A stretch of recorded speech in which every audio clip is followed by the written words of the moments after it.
The most dangerous person in any room is rarely the one making the most noise.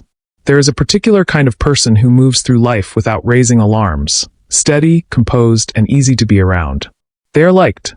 They are trusted.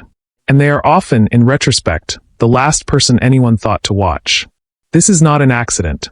It is a pattern. And understanding it may be one of the most quietly important things a person can learn. The popular imagination assigns danger a certain look. Raised voices. Visible anger. Erratic behavior. Something in the face or the posture that announces, unmistakably, that this person should not be trusted. But real harm rarely announces itself that way. The people who cause the most lasting damage, in relationships, in organizations, in political structures, in families, tend to present quite differently. They seem reasonable. They seem measured. They seem above all safe. This creates a fundamental problem for human perception. The mind is looking for the wrong signals. It has been calibrated to detect a kind of threat that, in complex social environments, is far less common than the kind that wears a pleasant expression. History is full of individuals who inspired loyalty, admiration, and warmth right up until the moment the damage they had been quietly inflicting became impossible to ignore. The shock people feel in those moments is real. But it is also, in many cases, a predictable consequence of reading the wrong cues. The person who shouts is easy to assess. You see the anger. You can respond to it directly, set limits around it, or simply walk away. But the person who never raises their voice while systematically dismantling everything around them is far harder to identify and far harder to leave. Part of the confusion comes from a deeply embedded cultural assumption that calmness is goodness. That composure reflects inner integrity. That someone who is pleasant and agreeable must, on some level, be trustworthy. This assumption is understandable. For most people, in most situations, it is even partially true. But it is also one of the most exploitable vulnerabilities in the human social system. And certain kinds of people, with or without conscious awareness, exploit it with devastating consistency. Philosophers and psychologists have long observed that the surface presentation of a person tells us something, but rarely what it appears to tell us. Appearances are crafted, consciously or unconsciously, to navigate social environments successfully. Carl Jung introduced the concept of the persona, the mask that individuals construct and present to the world. This mask is not necessarily false in any simple sense, but it is selective. It emphasizes what the person wants to be seen, while concealing what would complicate that image. For most people, the persona is a functional social tool. But for some, it becomes something more structured, a carefully maintained presentation that exists specifically to prevent others from perceiving what lies beneath. Arthur Schopenhauer argued that the will, that blind, driving force beneath conscious life, does not disappear simply because it is hidden. It finds expression in indirect, subtle, and often more effective ways than direct aggression ever could. What looks like calmness in certain people is not the absence of will, or hunger, or impulse. It is those forces operating beneath a composed surface. The stillness above is not a sign of peace. It is the absence of turbulence that would reveal what is moving underneath. Robert Greene, studying the history of power, observed that the most effective operators in any hierarchy rarely expose their intentions directly. They maintain a neutral, agreeable exterior while pursuing their goals through channels that are difficult to trace back to them. This is not a rare phenomenon found only in the extreme personalities of history. It is a pattern that appears across relationships, workplaces, families, and social environments at every level. And because it is common, understanding its psychological architecture is practically necessary. The deeper question is not simply how certain people learn to appear harmless. It is why the human mind, reasonably sophisticated in many ways, finds this appearance so convincing, so consistently across so many different contexts. The human brain did not evolve in a world where most threats were a smile. In ancestral environments, danger was typically physical, fast-moving, and visible. The threat response system, fast, automatic, and deeply wired, was shaped to detect exactly that kind of danger. Calmness, in that environment, generally was a meaningful signal. An animal that was still was not attacking. A person who was composed was not in immediate fight or flight. The association between outward calm and actual safety was, for a very long time, reasonably reliable. In modern social environments, this has changed, but the underlying wiring has not. The nervous system still reads composure as safety, quietness as harmlessness, and agreeable behavior as evidence of trustworthy character. These are heuristics that worked in simpler environments. In complex ones, they become liabilities. There is also a cognitive phenomenon at work that Daniel Kahneman's research illuminated. The fast, intuitive processing system that generates first impressions operates largely on pattern recognition. It asks, does this person match the pattern of someone dangerous? And it is looking for the obvious markers: agitation, hostility, visible aggression. The person who matches none of those markers passes through that initial filter without triggering scrutiny. The mind, finding no reason for concern, assigns them to the category of safe and shifts its cognitive resources elsewhere.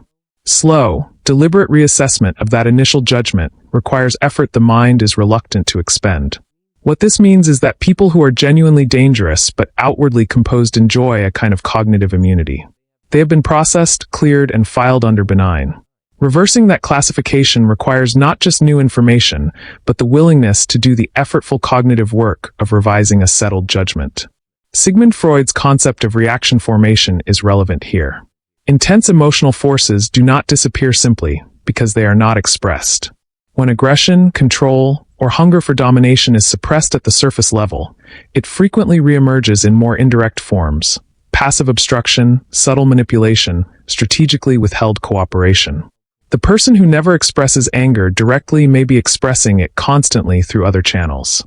The person who appears endlessly accommodating may be controlling the situation as thoroughly as someone who issues direct commands, only through softer, less visible mechanisms. Jung described the shadow, the parts of the self that are rejected, denied, and pushed out of conscious awareness. For many people, the shadow is simply the repository of ordinary, uncomfortable emotions. But in certain psychological configurations, the shadow contains impulses that the persona has been constructed specifically to hide. When the shadow is never examined, it does not become weaker. It becomes more diffuse. It spreads through behavior in ways the person themselves may not recognize. What the conscious mind presents as kindness or patience may be, beneath the surface, something far more calculated. There is also the phenomenon of idealization. When someone is pleasant, composed, and agreeable, people tend to fill in the unknown aspects of their character with positive attributes. The halo effect operates powerfully here. Attractiveness in one dimension generates assumed attractiveness in others. This means that calm, likable people benefit from a kind of attributional credit they have not necessarily earned. Others assume they are honest because they are pleasant. They assume they are ethical because they are composed. They assume they are trustworthy because they have given no obvious reason for distrust. Nietzsche understood that the most potent form of will to power is the one that does not declare itself. Overt dominance invites resistance. Subtle, patient, invisible accumulation of influence and control meets far less friction, because it is not perceived as what it is. In clinical psychology, this pattern appears in the profiles of narcissistic and manipulative personalities. The clinical descriptions consistently emphasize not grandiosity and aggression, though those can be present, but charm, apparent warmth, and a composed, trustworthy surface that functions as the primary social instrument. What the psychological literature reveals is that the appearance of harmlessness is often not incidental to the danger, but functional to it. The composure is the mechanism. The pleasantness is the tool. The calm is what makes everything else possible. Marcus Aurelius, reflecting on the nature of judgment, returned repeatedly to the gap between appearance and reality. He cautioned against the seductive simplicity of trusting surface impressions in a world where self-interest reliably shapes how people present themselves. The mechanism, therefore, is not one of simple deception on one side and simple credulity on the other.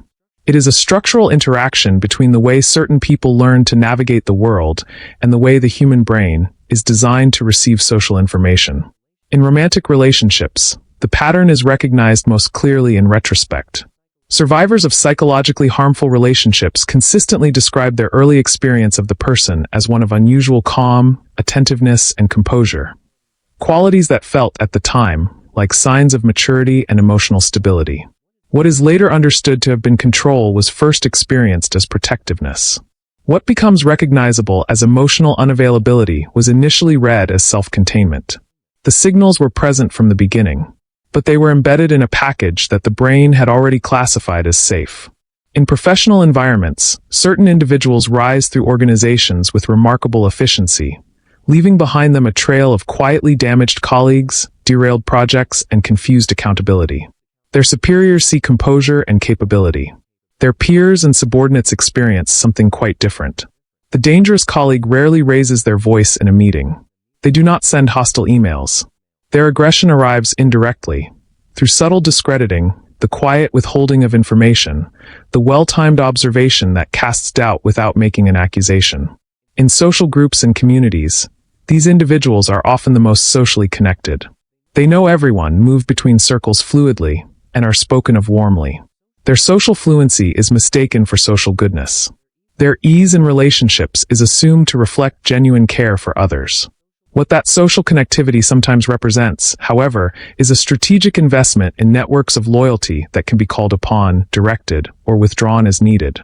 The person who knows everyone also controls information flow. They decide who hears what, who is included, and who is quietly edged out. In family systems, the dynamic is particularly difficult to see because familiarity itself becomes a source of distortion. Family members develop explanatory frameworks. He just shows love differently, she means well even when it is hard, that absorb incoming contradictions rather than allowing them to accumulate into an honest picture. The family member who is described as the peacekeeper, the stable one, the person who holds everything together, sometimes occupies that role because their management of everyone around them requires the appearance of calm authority. The stability they provide is real. The cost at which it is provided is less visible. On social media and in public life, composed, measured presentation has become a polished brand. The person who speaks in a steady, reassuring voice and never appears rattled attracts followers who interpret that steadiness as wisdom. But equanimity in front of a camera is a skill. It is a performance competency. It says nothing by itself about the character of the person performing it. And yet, reliably, audiences assign moral weight to composure, as if stillness were a virtue rather than a practiced technique. In positions of institutional power, the individual who never seems reactive, never expresses doubt, and always appears to have the situation under control is typically granted enormous latitude. This latitude is often warranted, but it is granted based on surface perception, not demonstrated judgment.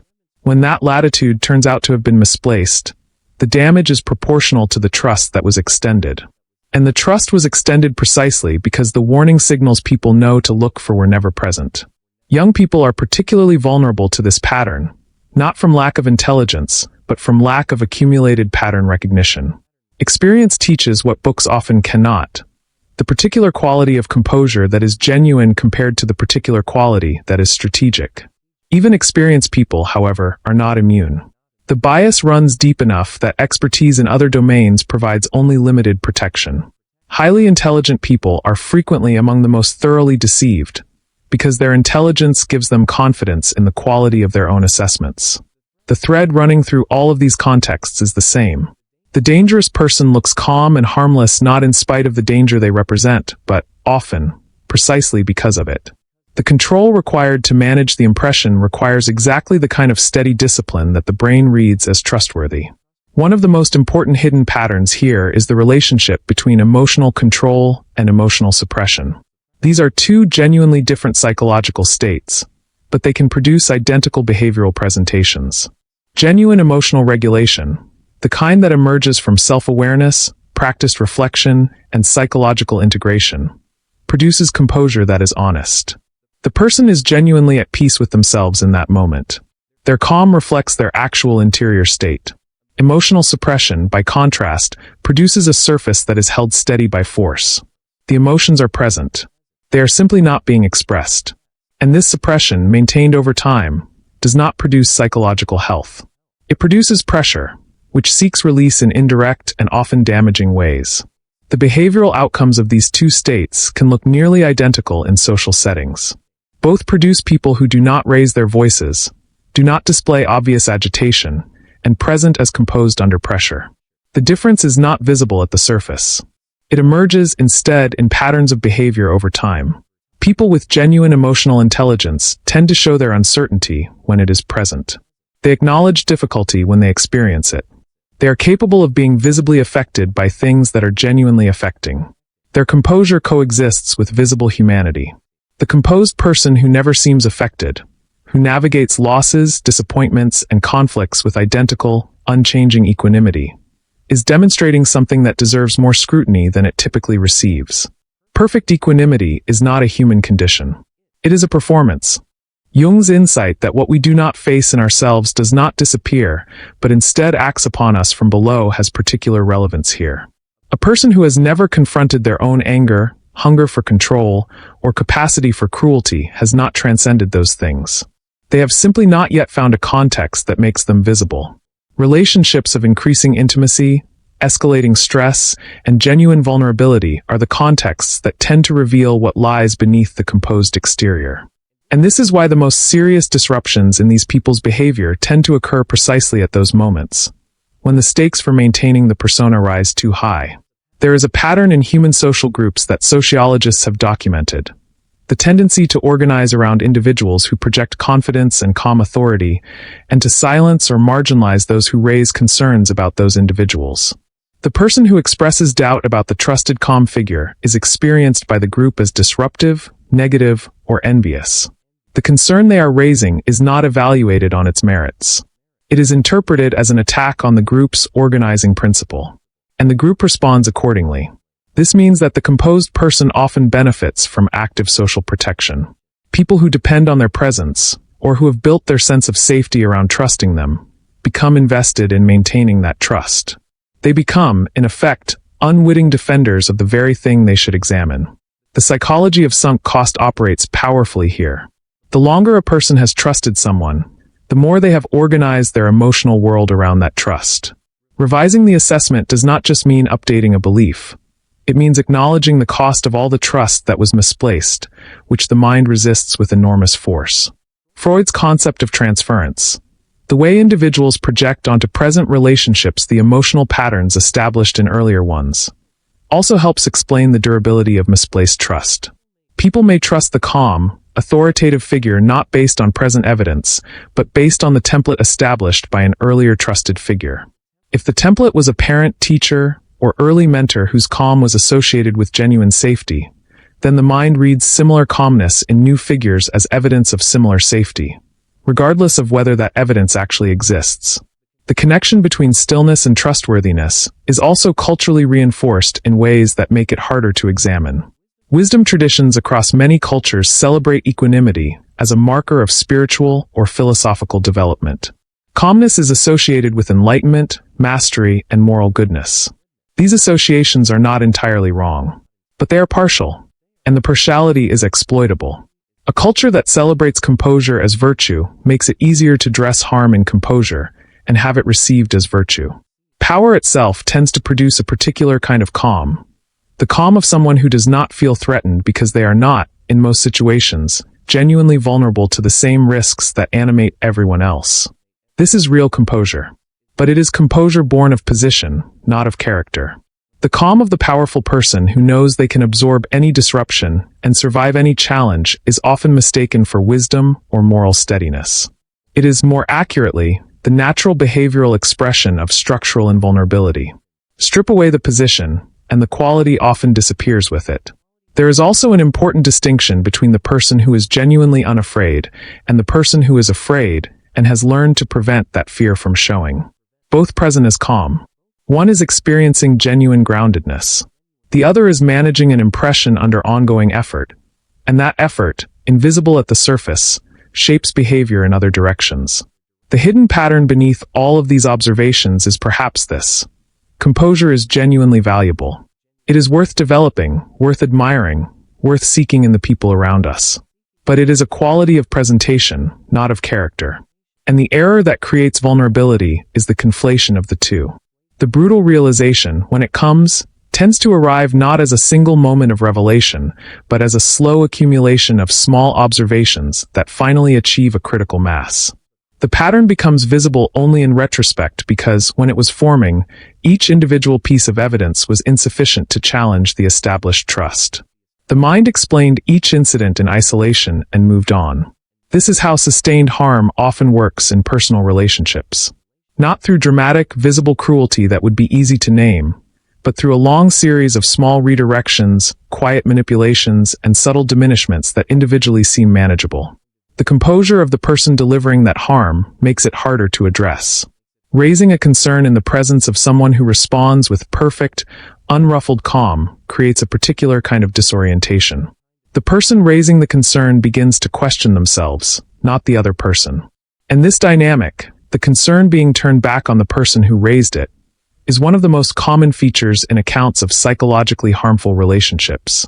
The apparent composure of one party becomes, functionally, a mechanism for invalidating the perception of the other. Kahneman's research suggests that the mind is extremely reluctant to revise assessments that are emotionally significant. The trusted person is not simply an entry in a neutral database. They are connected to feelings of safety, belonging, and self-concept. Revising the entry means disturbing all of that. What Nietzsche might have recognized in this dynamic is the way that power operates most effectively when it is least visible. The power that announces itself can be resisted.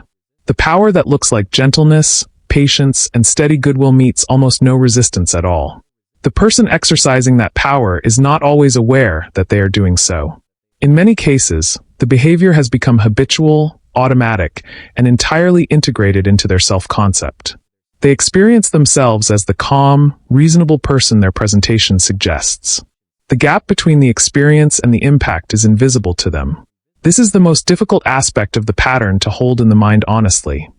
That harm delivered through composure is not always delivered with awareness or malicious intent. The absence of visible malice makes it harder to name, harder to address, and harder to leave. Schopenhauer's observation that the will operates blindly, pursuing its ends without clear self-knowledge, captures something essential here. The dangerous calm person is often not consciously orchestrating their effect. They are expressing a psychological architecture that developed over a long time, for reasons that made sense in an earlier context. Understanding this does not require extending sympathy that might compromise one's own safety. But it does complicate the simple narrative, villain in disguise, that the mind reaches for when the damage finally becomes undeniable. The honest accounting is more unsettling. Harm can come from people who are not, in their own self-perception, harmful people. Danger can wear the face of genuine kindness. And the calm that reassured you may have been real, and still not have been protection. At this point, the reflection necessarily turns inward. Not toward others, but toward your own behavioral patterns and the ways you have, at various points in your life, navigated your own interior landscape. Have there been moments when your composure was genuine, when the stillness reflected actual peace, actual integration, actual presence? And have there been other moments when it was something different, a surface held steady by effort, while something unexamined moved beneath it? Most people, if they are honest, can identify both. The two kinds of calm have very different textures from the inside. One feels like openness. The other feels more like containment, like holding something down rather than simply being present. The question worth sitting with is what happens when you are in that second state. Where does what you are suppressing go? How does it emerge? In what relationships, and in what moments, does the composed surface become something different? There is also the question of what you have missed about the people around you, because you were reading surface calmness as character. Who in your life has been given trust that the evidence, on closer examination, might not have supported? What did their composure make you willing to overlook? These are not comfortable questions, but they are perhaps necessary ones. Marcus Aurelius wrote that it is the nature of the examined life to be harder than the unexamined one, and also quietly more honest. Self-examination in this domain does not require treating every calm person as a suspect. Most composed people are genuinely composed. But it does require a more careful reading of what that composure actually consists of, and a willingness to look beyond the surface for the patterns that reveal character over time. The most important question, perhaps, is simply whether you have learned to distinguish the calm of genuine integration from the calm of strategic concealment, in others and in yourself. And if you have not yet, whether you are willing to begin. The antidote to this vulnerability is not suspicion. Treating every composed, pleasant person as a potential threat would make meaningful connection impossible and would itself be a form of perceptual distortion. The more precise antidote is time, combined with the deliberate practice of observing behavioral patterns rather than surface presentations. Calmness in the first encounter tells you very little. Calmness across a range of circumstances, including circumstances where composure is genuinely difficult, tells you considerably more. The practice of intellectual humility that Daniel Kahneman advocated, the trained willingness to revisit initial judgments as new information arrives, is essential here. The mind that can say, "This impression deserves re-examination," is meaningfully more protected than the mind that cannot. Curiosity about behavior over time, the willingness to take seriously the experience of people who have been harmed by someone you find trustworthy, and the capacity to sit with ambiguity rather than resolving it prematurely. These are the habits of mind that provide real, if imperfect, protection. And perhaps most importantly, the recognition that composure, pleasantness, and agreeable presentation are qualities of the surface. Genuinely valuable, but not equivalent to character. Character is what remains consistent when the performance is no longer necessary. And that typically takes time to see. There is something sobering in the recognition that the human social world is, in certain ways, built to be navigated by people who understand its vulnerabilities. Sincerity and transparency are not always rewarded by a perceptual system that reads surface signals so powerfully. But there is something clarifying in it too. The person who understands this pattern gains not cynicism but precision, a more careful, more patient, more honest way of seeing the people around them. Not quicker to distrust, but slower to grant trust that has not yet been earned by something deeper than appearance. The calmest person in the room may be the wisest person in the room, or they may be the most carefully managed one. Learning to tell the difference slowly, honestly, and without the comfort of certainty may be one of the quieter but more significant forms of wisdom available to us. If this reflection opens something in your thinking, take a moment to share what it brought up in the comments below.